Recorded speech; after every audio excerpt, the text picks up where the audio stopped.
you have not seen my awesome Amazon SEO course, it's at Amazon not ZEO, SEO baby, amazonseo.com.au. So in my Amazon SEO course, I say that the most important keyword that you're trying to rank for should be first in what you're doing. That's where you should place that first. And Anita says, what the hell do you mean by that? Is it that it should be at the start of each row, or the important ones in the first row and the least important in the bottom row of the keyword area? All right, so let me show you. Let's take this one. If you don't want to get the Amazon SEO course, you can also come here, Amazon SEO, and buy my Amazon SEO book, which is just there, Amazon SEO book. Sell, promote my stuff, Neil, promote. But now let's find something to show you what I mean. So let's go back and let's just use something we've just used. Let's use Dave's bamboo socks. All right, so now we've got a search term for bamboo socks. Now, what we're trying to establish is that we want our product to rank specifically in this spot for that particular search term. And Amazon's search algorithm is search term specific.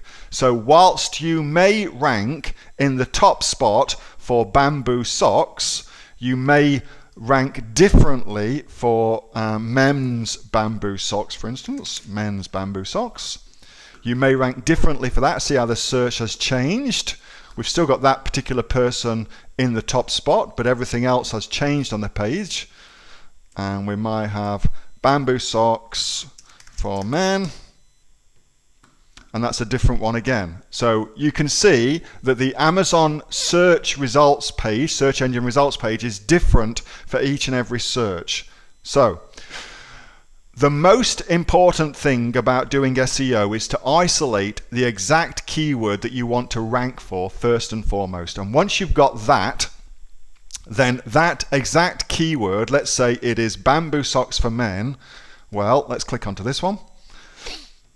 That keyword, bamboo socks for men, should be as close to the front as your title as is humanly possible. It should be as close as you can possibly get it to that. Like if you can get it in there, all the better for you. Okay, so it's got to go in there at least. And then I also like to get, for SEO purposes anyway, my number one keyword in there too. And then after that, Anita, my other keywords in order of importance, and importance for me means commercial intent. What is the commercial intent of those keywords, i.e.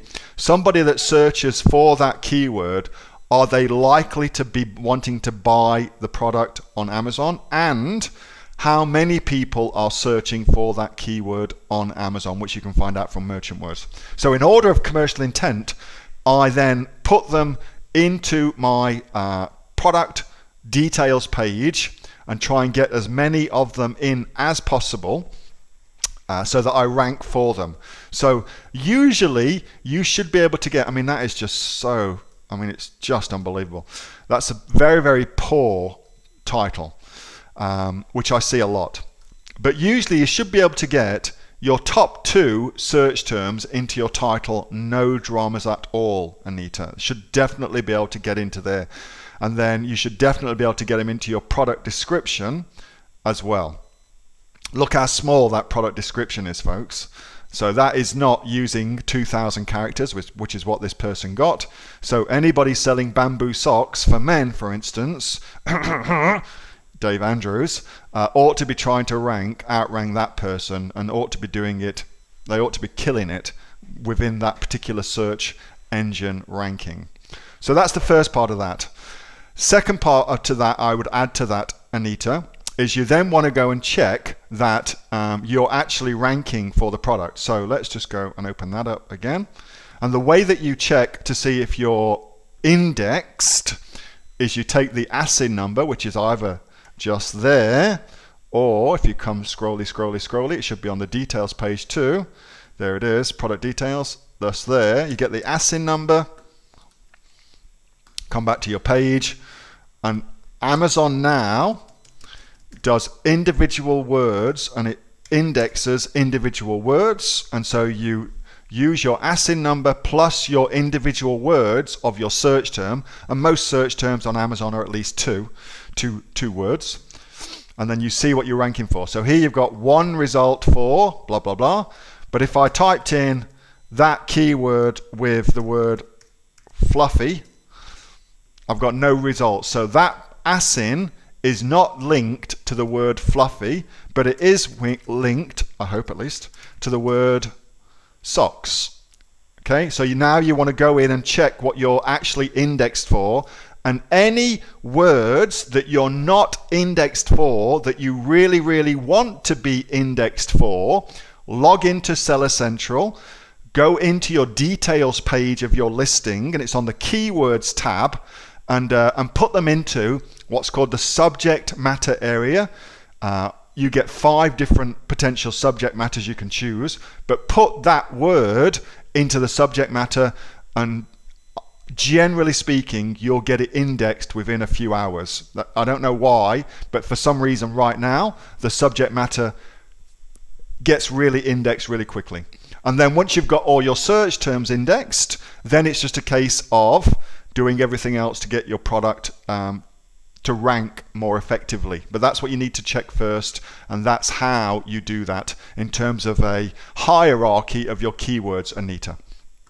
Hope that makes sense. Hold on. Dave says his listing is number 4. Is this yours? I can check that for you later, Dave. That's no dramas. But you know, think that with your title, think about how much characters you've got. Usually it's 200 characters for your title, depending on the category that you're in. You want to use as much of that to create a very keyword rich, but also a very customer centric title. And I cover all of that in my training program, of course. Hey, Neil here. Just before you go away, that was a question that I got asked on my regular Monday night Q&A session, which I have with the members of the Aussie Online Entrepreneurs. So if you're interested in joining us as an Aussie Online Entrepreneurs, then you can click on the link below to find out a lot more about that. And also, as a special thank you for watching this video, I've got a great book that I want to give you for free. It's a current bestseller on Amazon, and it teaches you everything that you would need to know about starting a business here in Australia on Amazon. So you can see that just up there. So if you'd like to get a copy of that for free, then again, just click on the link below and you'll get a copy of that. You'll get taken to a page where you can get a copy of that for absolutely free. Hope you enjoyed that little snippet from one of my Aussie Online Entrepreneur Q&A sessions, and make sure that you subscribe to my channel and also like this video. And if you've got a question that you would like answering, then post it in the comments below, and I'll do my best to answer it, whether on one of these videos for you or directly in the comments directly below. All right, thanks so much for watching, and I'll catch you next time on the next of the Aussie Online Entrepreneurs Amazon FBA Australia videos. See you soon.